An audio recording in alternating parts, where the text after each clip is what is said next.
biyya lafarratti gala. Na dhaggeeffadhu. Waa'ee jireenya bara Fariisonni baraa almasii isaa kan lafarratti gala. gaafatan waa'ee na dhaggeeffadhu. Na dhaggeeffadhu.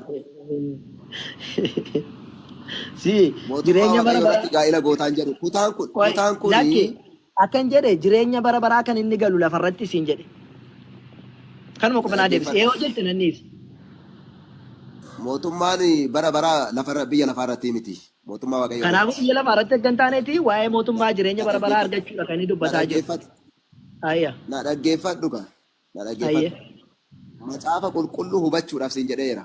Macaafa qulqulluu hubachuudhaaf jalqaba hafuura qulqulluu si barbaachisa.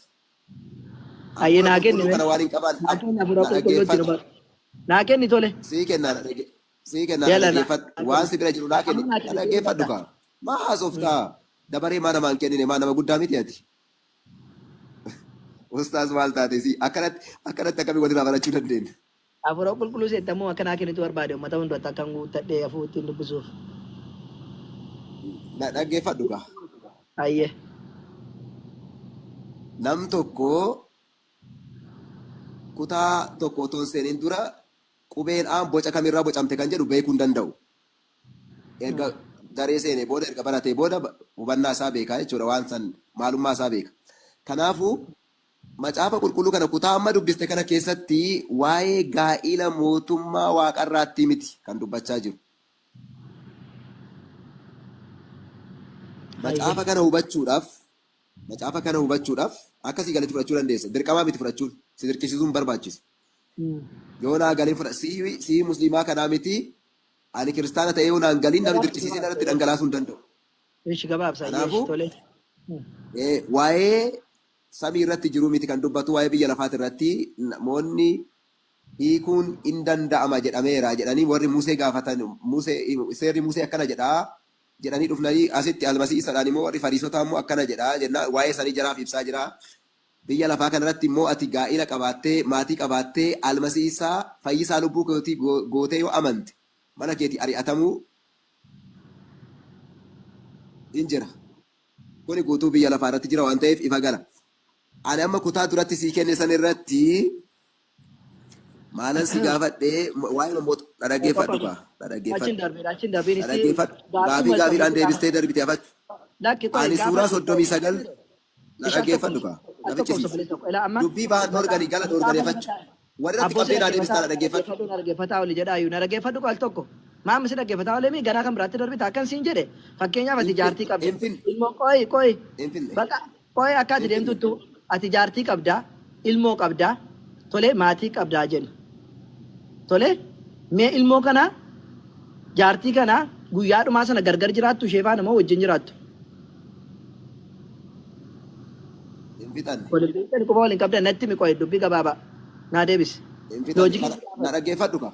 Na dhaggeeffadhu. naggeeffatu loojikiis gaadha naa deebisi kana qofa naa deebisi. Baata kaa gaafii kiyya keessa otoo naan deebisin bar gaafii sadaffaa irra geesseerta amma. Jaartii har'a qabdu kana ilmoo ati qabdu kana karaa Yesuus irratti wal jaallattanii waliin jiraattanii ilmoo godhattan kana guyyaa dhumaa sana wal argitu moo adda baatu?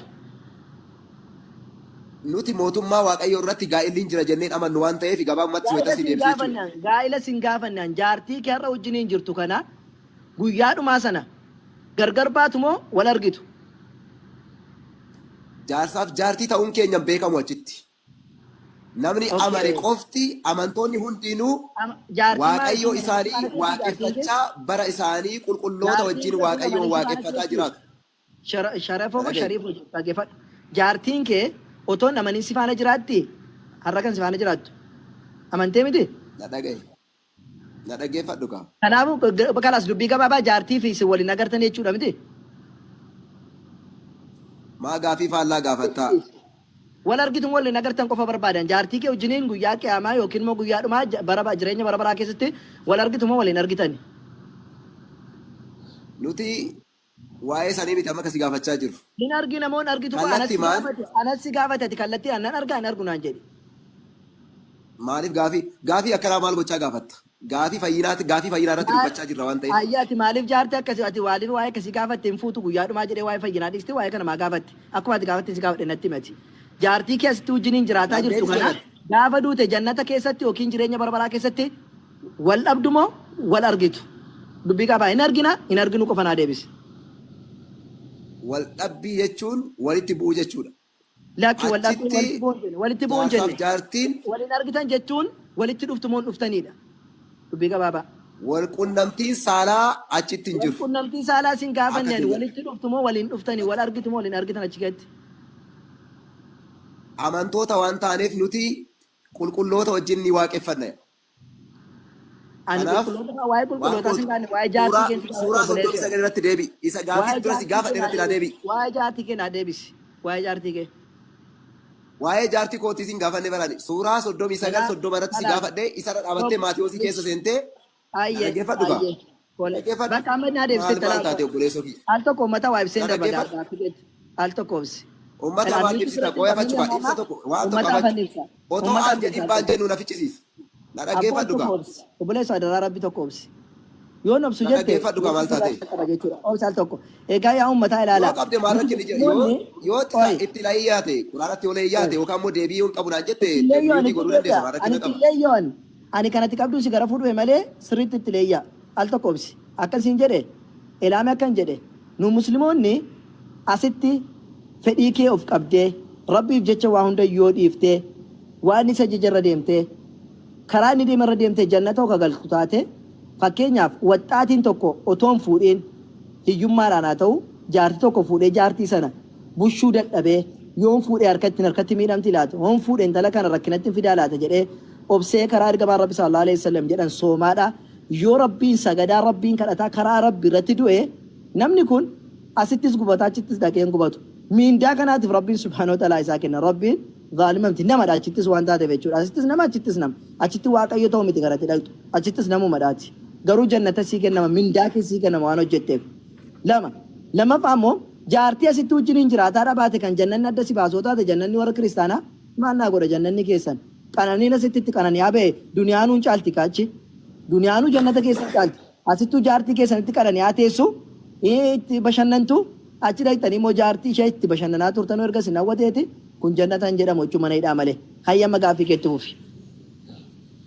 Suuraa 39 isma duratti gaafadhes naan dubbisne gara Maatiyoosii deemtee achirraa dubbisne naa hiiki. Si dubbiseera 39 maal jedha achirratti? Suuratu Zumar keessatti maal jedha? Dubbisi na gaafadhu hin dubbisu. Maal taate naa dhageette dhaga'uu fi rakkoon qabu na suma dhageesse natti himi. Na fichisiisi. Hayyee. Waa'ee duutiin jira moo hin jiru dubbata waan ta'eef dubbisii naa dubbisiisiin jennaan Maatiyoosii keessa galte. Achirraa naa dubbisii naa ibsiisiin jedhe. Ani duutiin jiru ka jedhu sanatti maal jedha achirra duun hin jiru jedhaa? Jannata keessatti moo duuni jira jedha? Naa dubbisi achumarraan dhageennaaf himaa rakkinni jira. Natti mikaa waan ati hubatu sana duuni jira moo hin jiru jedha bakka amma naa dubbisetutti baaseen sii dubbisa jira jedhaa sii dubbisa hin jiru jedhaa baasee sii dubbisa rakkoon hin jiru ati garuu kanatti achirraa dhageesse maali? Duuni jira moo hin jiru jannata keessatti? Ani duuti akka jiruun beeka naa dubbisime. Jannata keessatti akkas jedhaa Quraan? Ayyee. Jannata keessatti siin hin jenne. Jannata keessatti moo? Maa duuni asii addunyaa kana irratti maaf hin jirre kunoo du'aa jirra miti maammayyuu. Dhaqii dubbisi kaashii naa dubbisi too maal jedha achitti. Duuna jannata keessatti duuni jiraatteeti kanatti fiddee maaluma ufa goraan sii dubbisame chaarjii tokko wanna jechaa jira.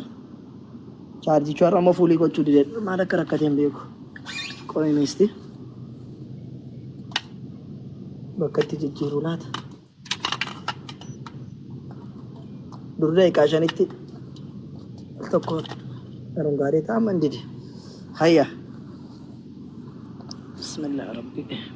Wanta gaarii dubbachaa jirra kanaaf didaa godhi obsi. Hayya. Bismillah. Kamitti qabna jiru. Qo'ishal tokkoon baafadha ishee. Silkii kanatu itti naasiquu didi.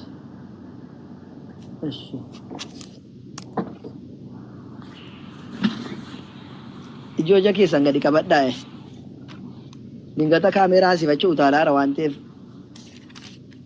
mushulluq hin jedhiinaa olii gad. Chaarjira godhee naami jechuu didaa irra silkiin bakka hin taane na jalaa qaqqabaa jira. Laalaa jechuun jirtamoo? Laa anaatu wanni jedhe malee waan jechuun wanti tokko hin jiru jechuumaa man jedhe malee wanna akka hin jenne jechuudhumaaf. Haa ta'u dide chaarjii gootatu na rakkisee akkas narraa qabamaa jira. Anuu duraan achiin garagalee jira. Eegumaati akkas jetteen as garagalee. Bareeda gootani qalbiin keessa na saa deebi'u qalbiin keessa na siin jiru jechuudha. Yaa Rabbi. Ishi suuraa 39ffaa. Ishi ayeta 40ffaa. Jenni ayata